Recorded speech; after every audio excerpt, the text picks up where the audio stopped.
1, 2, 3, 4.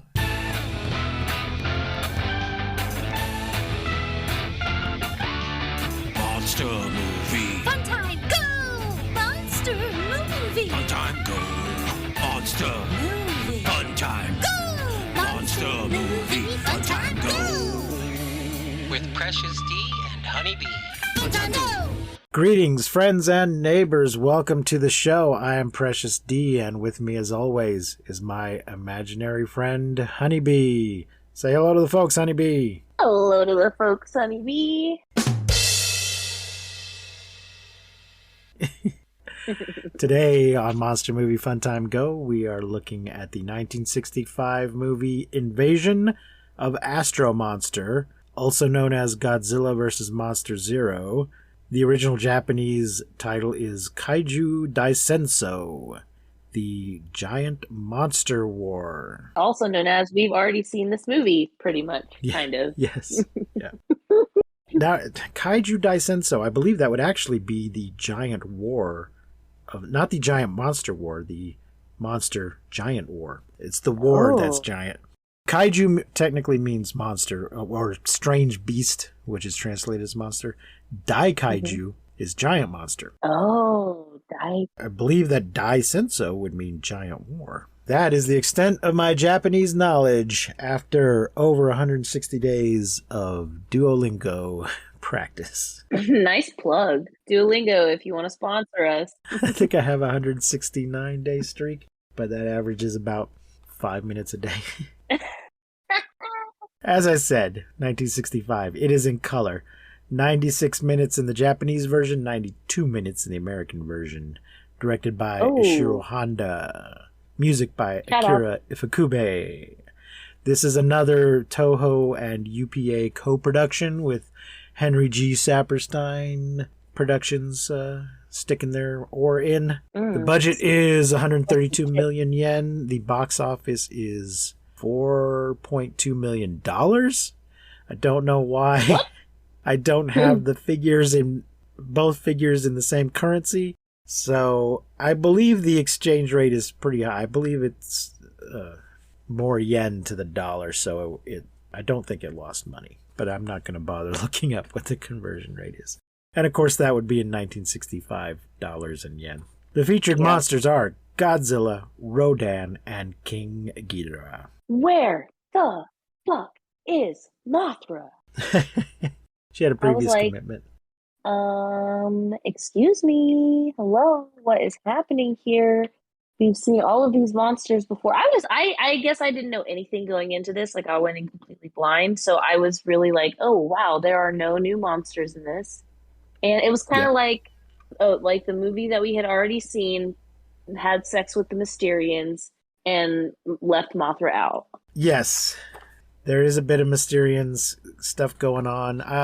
One of these many articles I read doing research on these things mentioned that at this time the Mysterians was actually a much more important and influential film than even Godzilla in Japanese culture. Oh. So that might be why this movie has a bit of a Mysterians stench about it. Not that the Mysterians stink, but it definitely has a Mysterians influence. Or you could say that Honda, because Honda's directing all of these things, he's going back to the Mysterians well in this movie. I guess the only thing from Tokyo that we've seen that he hasn't directed is Gamera, right? Yeah, that's a different company. So he won't have his hand in any of those. Right. But yeah, he directed a ton of shit for Toho. Well, yeah. Well, he's good at it. I mean, they make other kinds of movies, but I'm pretty sure all of their monster movies are by him up until he retires. Oh, yeah. The size of all the monsters is about 50 meters, give or take a little, and the death count is 923. Damn! We have a bunch of our old friends coming back. Akira Takarada as Kazu Fuji. We've seen him in Godzilla and Mothra vs. Godzilla, and we'll see him a lot more. Nick Adams is back again as Glenn. Back at it again. In the Japanese version, Goro Naya is the voice of Glenn. So in the American version, Nick Adams does his own voice and everybody else is dubbed. Kumi Mizuno is back as Namikawa. We saw her Not in a Frankenstein Conquers the World, and I think we'll see her a few more times going forward. Jun Tazaki is Dr. Sakurai. He was in King Kong vs. Godzilla.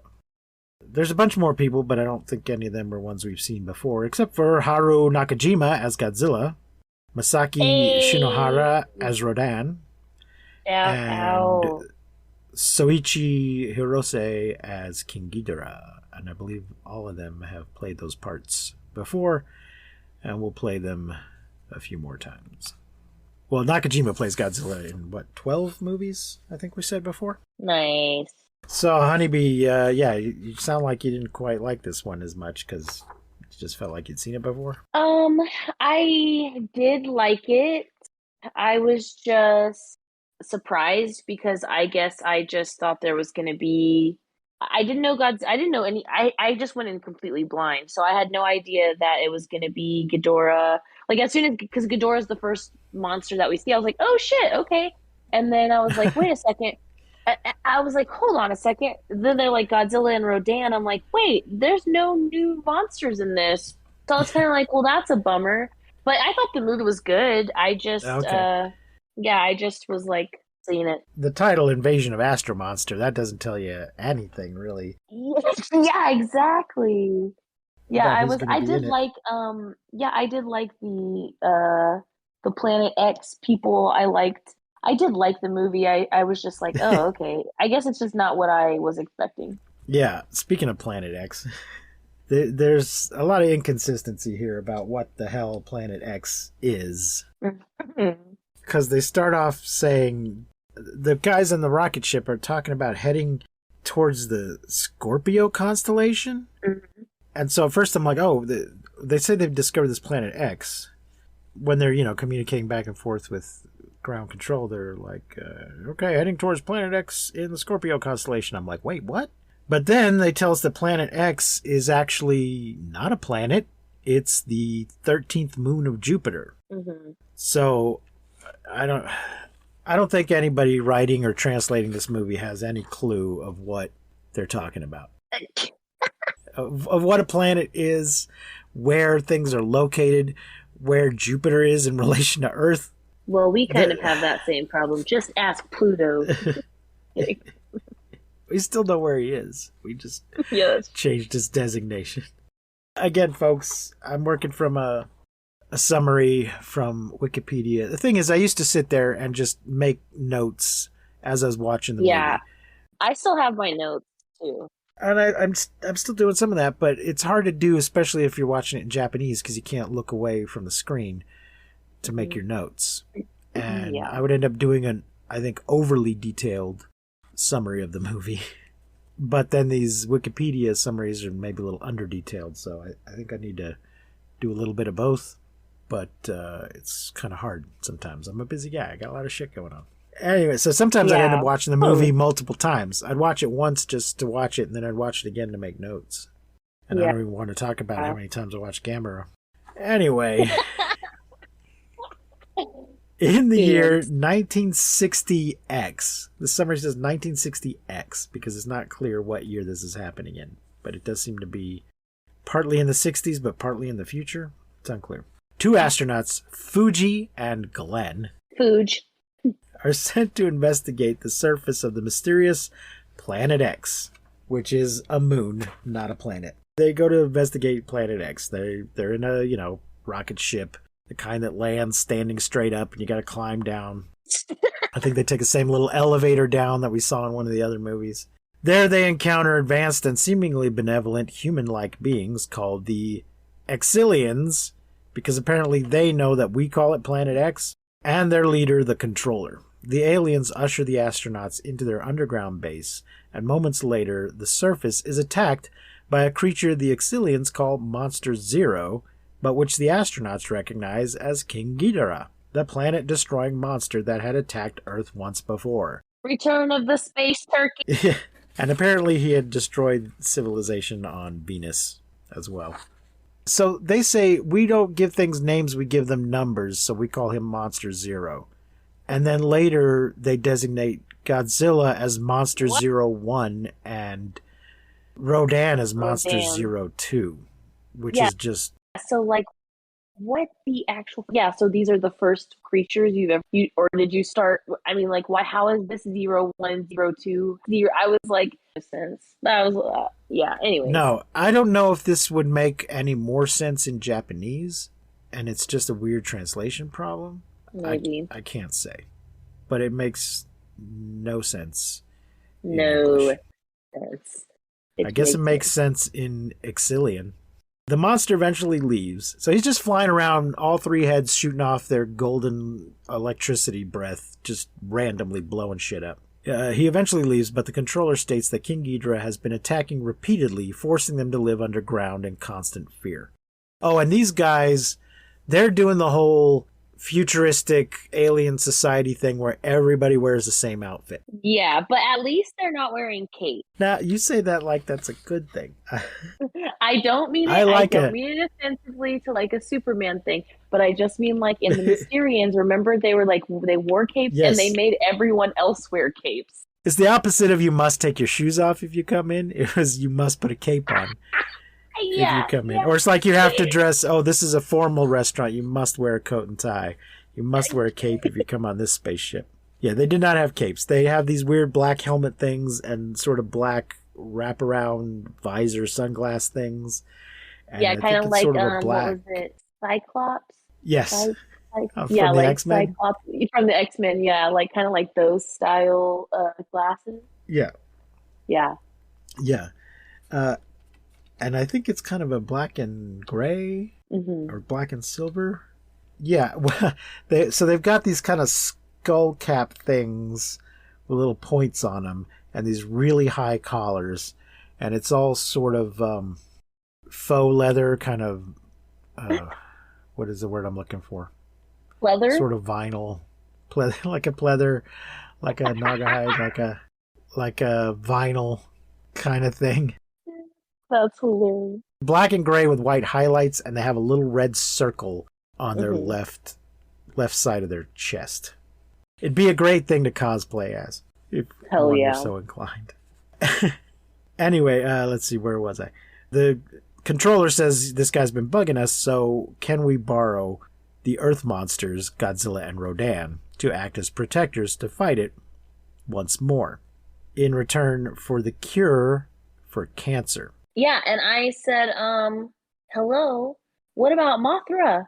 Like they're a three. There's three Yeah. of them. Remember the last time they were the three of them? She was the one who got them together and like made sure that they were throwing fits. They didn't even want to fucking help anybody.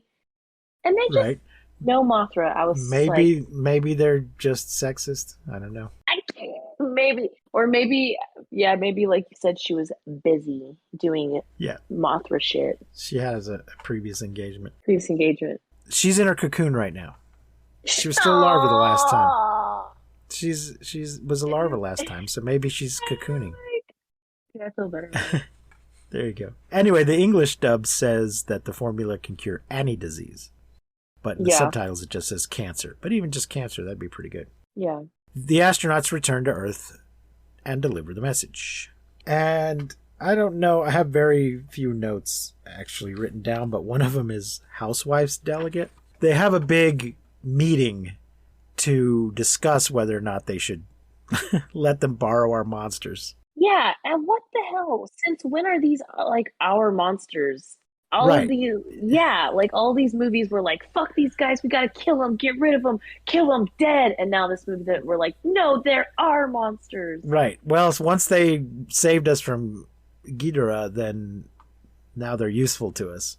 Because Yeah. you'd think they'd be like, oh, some aliens want to take these things away?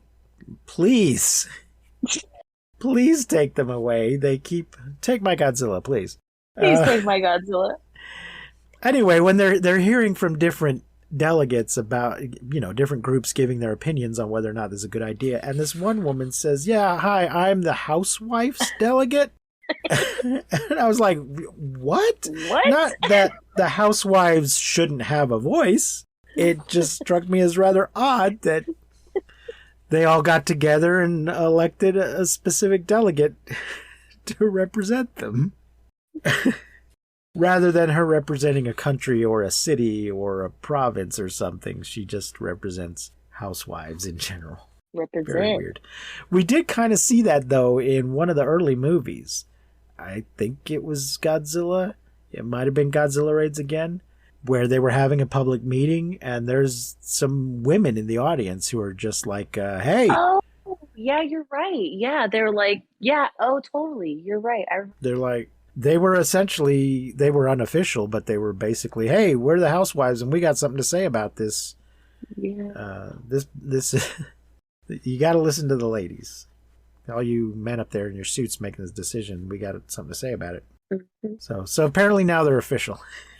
Meanwhile, an inventor named Tetsuo has designed a personal alarm that emits an ear-splitting electric siren. What did he call this? A lady alarm? I don't know. There was something in the name of it that implied it was meant for women. Oh, I did not. You didn't catch that? I did hate the inventor's dubbed voice. Oy, it was very nasally and annoying. He's designed something that's, I guess, sort of kind of like a tech rape whistle, because there's something in the title of it that indicates this is meant for women to carry on them. It's like a little disc, and you press the button, and it lets out a horrible sound. Yeah. He sells it to a businesswoman named Namakawa. Namakawa. She disappears before paying him.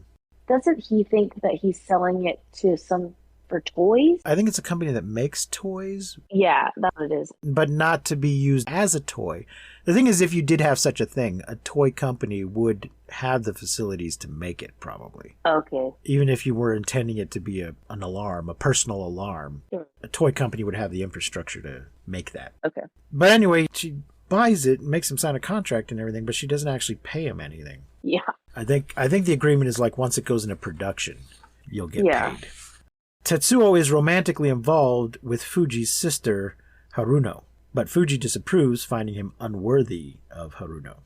Tetsuo sees Namakawa with Glenn and later follows her, but he is captured and imprisoned by Exilian spies. So this is the same couple from the last movie. Yeah. Nick Adams and Kumi Mizuno, now playing Glenn and Namakawa. Glenn and Fuji begin to worry that the Exilians may have ulterior motives. Their suspicions appear confirmed when 3 Exilian spacecraft appear in Japan. Yes, there's also this moment, I'm going to take us back just a little bit, where Sure. when we're leaving, when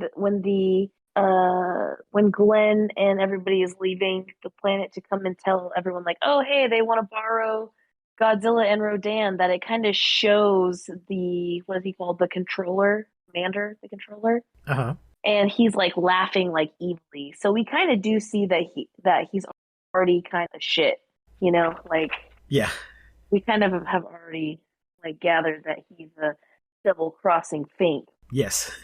He just looks evil. I don't know why they believe him for 2 seconds. But these 3 flying saucers show up and are zipping around scaring everybody. The controller apologizes for coming to Earth without permission.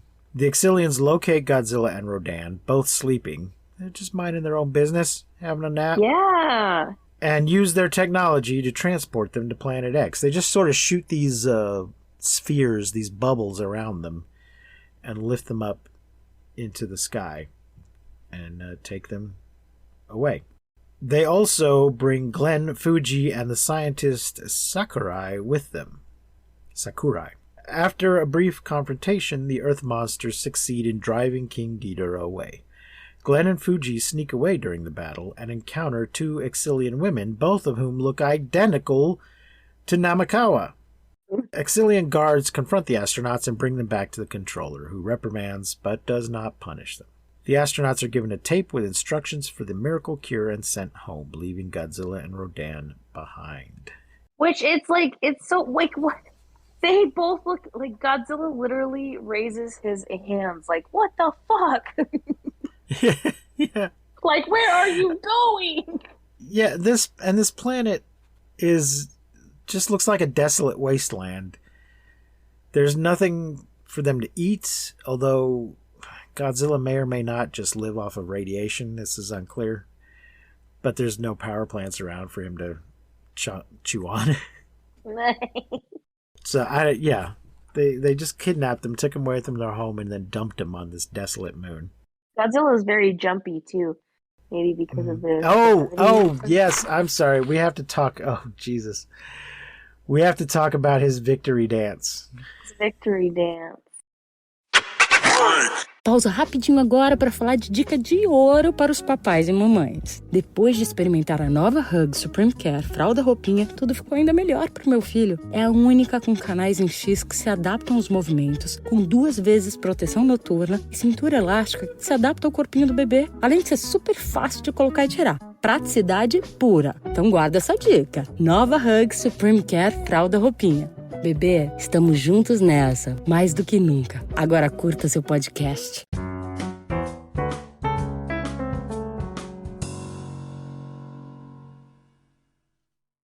After Godzilla and Rodan beat King Ghidorah, Godzilla does this victory dance that I always thought of as a Highland fling. Sort of a Scottish-Irish jig. Where he jumps up and throws one hand over his head and one in front of his chest and kicks up one leg and then lands and does it in the other direction. Oh my gosh. That is a great description. It's called the Shie dance, spelled S-H-I-E, which was inspired by Fujo Akasuka's popular manga Osomatsu-kun, whose main character would jump up in a particular pose while shouting Shai. Oh. I'm not sure how obscure a reference that would have been in 1965, but it's certainly not anything your average American's going to know about. So I think most of us, like me, thought he was doing some sort of Celtic folk dance, which is a very odd thing. And maybe even this character in this manga is doing a Celtic folk dance. I don't know. The guy, the picture I found of him, he's wearing a purple suit with little crosses on it and no shoes, just his socks. And the style of drawing would be very offensive if it were drawn by a non-Japanese person. Being drawn by a Japanese person, I guess, is just meant to be funny. But it looks like a racist caricature if I didn't know it was drawn by a Japanese person. So, dang. There you go. Yeah. There you go. There you have it, folks. You can look it up yourself. I don't even want to describe it. Well, there is this part right after Godzilla's victory dance where the camera kind of like pans over the land and there's like a few music. And for just like a split second, it sounds like it's going to go into like, and I was afraid, petrified. It's just like these little like first few notes like, and I was like, oh, it was so funny. Of course it doesn't, but it's going to do I Will Survive. Yeah, it really does sound like it. Just like the first few notes of that while it's like panning over the land after they've left the poor monsters there. So, folks, if you haven't seen it, just go on YouTube and look up Godzilla Victory Dance. It's quite a thing to behold. I don't recall if he does it later in any other movies, but he does it in this one. All right, where was I? They get the tape with they give him a tape, like a recording, reel-to-reel tape that has the miracle cure on it. Mm-hmm. And they go home. And then they assemble like the UN, like the world's leaders. They bring them all together, I think in the same conference room we saw earlier, where the Housewives delegation was. And they're going to play it for everybody. Instead, it contains an ultimatum demanding that they surrender Earth to the Exilians or be destroyed by Godzilla, Rodan, and King Ghidorah, who are all under the aliens' mental control. Hi, vey. It's not at all clear whether King Ghidorah was already under their mental control, and this was all just a ruse completely, or if they needed Godzilla and Rodan to beat him up first before they could get him under their mental control. It's not explained which is the case. But yeah, it could have worked either way. They might have just been pretending to have him tear everything up so they would bring Godzilla and Rodan there and then take control of them as well. Glenn storms into Namakawa's office and finds her in Exilian garb. She admits that she is one of their spies, but confesses that she has fallen in love with him. Her commander arrives to arrest Glenn and executes Namakawa. He just shoots her with like a disintegration ray. He just straight disintegrates that bitch. Boom! Yeah. Nothing left. For letting emotion cloud her judgment. But not before she slips a note into Glenn's pocket. Glenn, if you're reading this, I'm dead. Don't worry, Glenn. There's more where she came from. Glenn is taken to the same cell as Tetsuo. They read Namakawa's note, which explains that the sound from Tetsuo's invention disrupts the Exilian's electronics, which is why they wanted to buy it from him and then not put it into production. How they found out about it to begin with is unclear. Maybe some Exilian spy just happened to be walking along when he was testing it one day. Who knows? Tetsuo has a prototype with him, which he activates, weakening their captors and allowing them to escape. And I love how he screams, or at least the English dub, he's like, "It works! Yay!" I was like, oh my gosh. This yay kind of reminds me of the hurrah in, I think it was Gamera. Someone literally said, hurrah! Like, oh man. Yeah, but then we see Glenn whoops some alien ass. Yeah, smacks a few Exilians around. Sakurai and Fuji build a device to disrupt the Exilians' control over the monsters. Glenn and Tetsuo arrive to share the Exilians' weakness. As the monsters attack, Sakurai's device is activated and the sound from Tetsuo's alarm is broadcast over the radio. And they have a radio announcer come on and tell everybody, "We're about to play something really unpleasant. Do not turn down your radios. Turn them up. In fact, turn it up. Turn it up. It's important. Trust me. I can't explain right now why. Just turn up your radios. Blast your stereo. The invasion is thwarted, and the Exilians, unable to fight back or retreat, destroy themselves en masse. The monsters awaken from their trances, and a fight ensues. All three topple off a cliff. Get a little Eiffel Tower here, Ghidorah in the middle, Rodan behind. I think it's actually that Tokyo Tower that we've seen destroyed a couple of times now, and they keep... It does look very much like the Eiffel Tower, but it's painted red and white. No. I was saying that the fight between the monsters was an Eiffel Tower. Between Ghidorah is the middle, Godzilla is one, Rodan is the back. It's a. If you don't know what an Eiffel Tower is, it is. If you're a kid, don't look it up. If you're not a kid, it's Google it. It only works if you make eye contact. Anyways. Okay, I think I have the gist. But I believe we do actually see Tokyo Tower in this movie. That does look quite a lot like. It looks like a red and white Eiffel Tower, and we've seen it destroyed a few times. Yes. Mm-hmm. So they have an inappropriate monster fight. Where was I? All three topple off a cliff into the ocean. King Ghidorah surfaces and flies back to outer space. Fucker. While those watching speculate that Godzilla and Rodan are probably still alive, Fuji acknowledges Tetsuo's important role in the victory and no longer thinks poorly of him.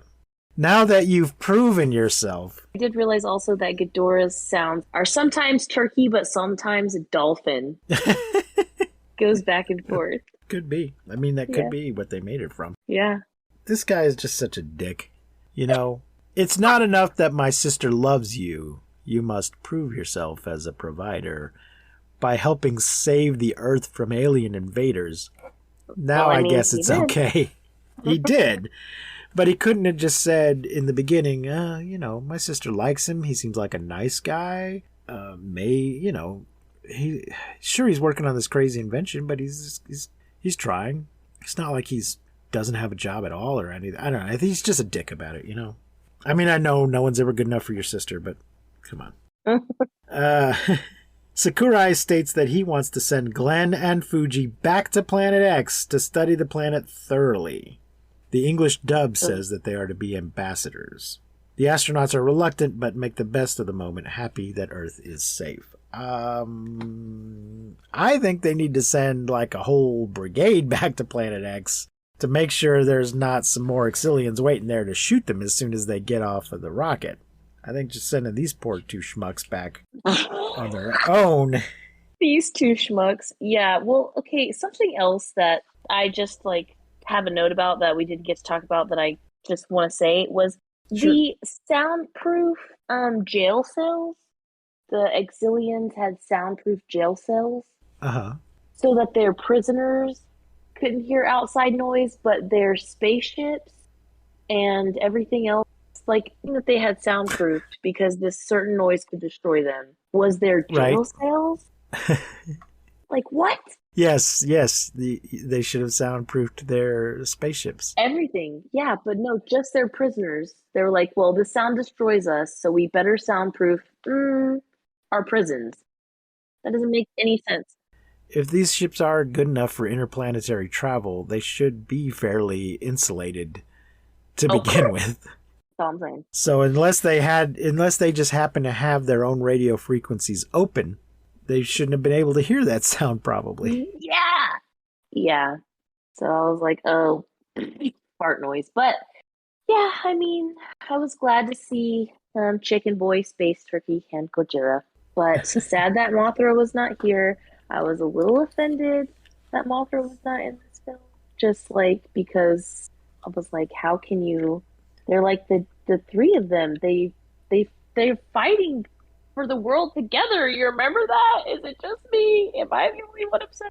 But yeah, it was good though. I liked it. I liked it all right. Also, I felt like King Ghidorah's head movement was better in this movie. I felt like maybe the puppet or whatever however the heads moved, it was a lot better in this film. It wasn't so just I don't know, I just thought the quality was better. And I liked Godzilla's teeth. We have a little close up at one point of Godzilla's teeth in this film. I thought they looked a little bit better. They don't look so like fake, they kind of just look like real teeth. And yeah, Rodan still looks like a chicken. Yes, he does. Well, I liked it. Did you like it? Yeah. It's good fun. It's great. I like seeing, the big guys all going at it. I don't know why they didn't include Mothra. I don't know if it was a budget thing or if this was part of what's his name's influence, Saperstein, or if the suit just wasn't Saperstein? ready. What's up? They might have thought, well, we got enough going on with these aliens also. Yeah, I did like the alien story, and I liked how like the two guys were so trusting of the aliens and like this is gonna join the galactic unity, blah blah blah. And then it was like, even though the aliens were a bunch of dickholes, which I mean happens I guess, but I liked it. I thought it was good. I don't know, what do you think? How many stars are you gonna give this one? I'm gonna give it 3. Yeah, cool. I liked it. Same. I was gonna say okay. a 3 as well. So there you go, folks. That's 3 stars from each of us. Send us a message. Let us know what you thought. Find us on the Facebook and the Instagram and the Twitter. Email us at monstermoviefuntimego@gmail.com. Send us a voice message at anchor.fm/mmftg. Please tell all your friends and enemies and business associates about the show. And your friends, enemies, business associates. Yes. Help us spread the word so that we can quit our day jobs. We are not going to get rich off this podcast. Not with that attitude. Next week, we will be watching a couple of episodes of Ultra Q. It is a television program that is not by Toho, but is connected to Toho. Toho was an investor and on the board of the company that produced it for television called Ultra Q, which is the beginning of the Ultra series that includes Ultraman, many, many different shows and movies and cartoons of Ultraman, as well as different incarnations of Ultra Q itself. It is available on both Pluto and Tubi. They're like about approximately half hour episodes. Hell yeah. They seem to only be available currently in subtitle form, just to let you know before you start watching. And that will do it for this week. Thank you for listening, friends and neighbors. Remember to keep calm and seek shelter in basements. And please don't misuse science. Until next time, we will not see you, but you will hear us on the next episode of Monster Movie Fun Time Go. Fun time go. You've been listening to Monster Movie Fun Time Go. If you enjoyed the show, please rate and review us on your podcasting platform of choice. Our theme song is by the Texacato Folk Rock Punk featuring Lita Lopez. You can support the show, find links to our social media, and even leave us a voice message at anchor.fm/mmftg. Fun time go!